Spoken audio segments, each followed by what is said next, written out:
Саламатсыздарбы урматтуу кыргыз элим, назарыңыздарда мен Дүйшөнбекова Гүлгакы жана сиздер менен Ал Жардам кайрымдуулук фонду. Өзүңөр билгендегидей буга дейре бир канча муктаж үй бүлөгө сиздердин жардамыңыздар менен жардам көрсөтүп келгенбиз. Бүгүн дагы дал ушундай муктаж үй бүлө тууралуу айтып бергим келип жатат. Бул муктаж үй бүлө Мээрим эжекебиздин үй бүлөсү, урматтуу кыргыз элим. Мээрим эжеке азыркы тапта жалгыз бой эне. Учурда бир кызы бар, бирок азыр өз турмушунда өз алдынча жашап жатат.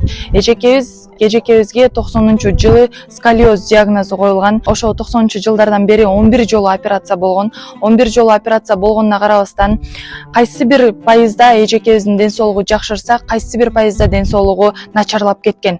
Мындайча айтканда өтүшүп кеткен. Ал эмнеден? Күнүмдүк турмуш, тиричилик жана ошондой эле ижарага алынган квартирасы баягы көрө каттын артынан чуркап жүрүп, эжекебиз ден соолугунан жабыркап калган. Азыркы тапта бизден кайрылып жаткан себеби ден соолук жака толук түрдө каражат жетишсиз. Мына ошол каражатты чогултуу себебинде, чогултуу таризинде жардам сурап жаткан чагы.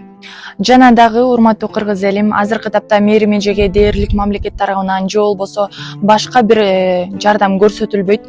Ошондуктан эжекенин жалгыз бир үмүтү бар, бул пенсия тарабынан. Пенсияга чыгуу үчүн дагы анын баштапкы суммасын төлөш керек.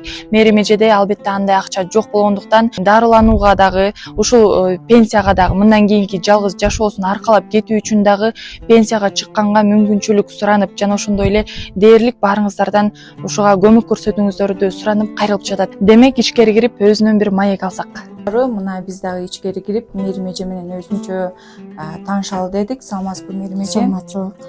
Буга чейин Ал Жардам фондуна кайрылган экенсиздер. Кандай кайрылуу менен, кандай көйгөй менен кайрылдыңыз эле, ошону бир кененирээк элге жеткидей өзүңүздүн көйгөйүңүздү айтып берсеңиз. Рахмат. Ошо интернеттен көрүп, ошо Эрмат жардам берип атат элге деп неме кылганынан кайрылып Эрматка жаздым эле. WhatsApp аркылуу жазсам, мага жардам берди. Ороз айында продуктыларыма баарына жардам берип атты. Келип бир сыйра өзү көрүп кетти Эрмат. Буга чейин жакшынакай эле иштеп жүргөн аял болчумун. Элдер да тааныйт, элдер да билет мени көрүп жүргөн, бригадир болуп иштеп жүргөн катын болчумун. 90-жылдан бери негизи өзүм сколиоз оорусу менен ооруйм. Сколиозду мен көп неме оор көтөрбө дегеним, өзүм жалгыз бой эне болсом, бир кызым бар, ал турмушка чыгып кеткен. Анын жашоосу өзүнчө иштеп сонун болуп жүрүп оорумдоого тең күчөтүп алдым.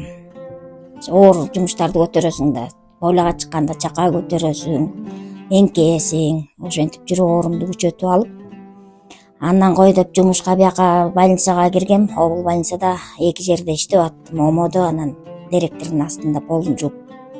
Аяктан иштеп жүрүп, ушинтип декабрь айында немемди сындырып алып, копчегимди каарга тайгаланып кетип. Такыр неме болуп, азыркы жалат болуп турам, кыйналып. Азыркы учурда силер ушу ижарада жашайт экенсиздер, квартирада, э? Квартирага канча төлөйсүңөр? Квартирага мен мына ошо декабрга чейин жумушта иштеп эле неме алып жүрдүм. Декабрдан кийин бир ушу силерге окшогон дагы бир жардам келди. Мага келип 15 000 таштап кетти. Анан өзүм ичип жебестен ошол 15 000 сразу квартплатка алдын ала деп төлөдүм. Ошондо биякта үчөөбүз жашайбыз, үчөөбүздүн немебиз бөлүшөбүз. Ошондо мен деген 2 айдык период төлөдүм. Эми ушундан баштап ар жактыбызды кантип төлөйм деп сарсанамын ушул айдан баштап. Эми Канча төлөйсүңөр квартирага? Мен 4 төлөйм. Бияк 4, ар жак 4 ошентип төлөйбүз. Негизи тушкандар каралаш. Тууганым мамашамдын каза болгонуна мына 1 жыл 3 ай болду. Былтыр январдын 16-сында каза болгон.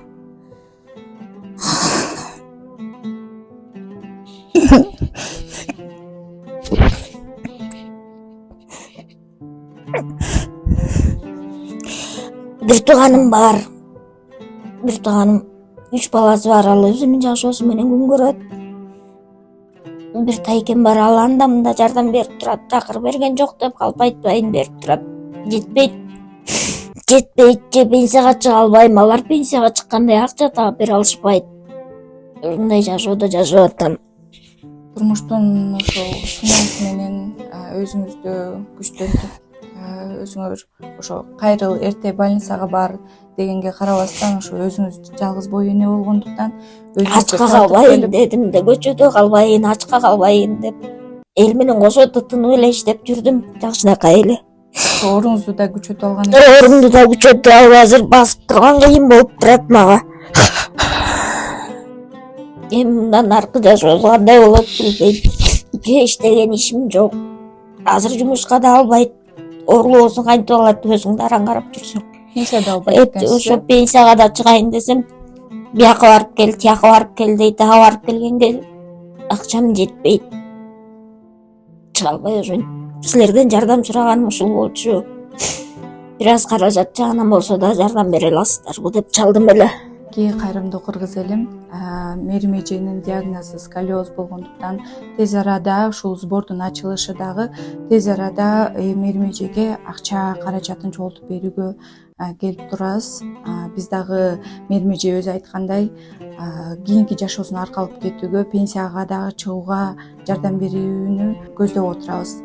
Анда эмесе келе бул Мерим эженин дагы тагдырына кайдыгер болбой, биргеликте акча каражаттардан жардам берели. Анткени ар бир кадамыбыз акча жаратка байланыштуу болгондуктан баарыбыз биргеликте көп пикирсө көл болот демекчи, жардам берүүгө аракет кылалы.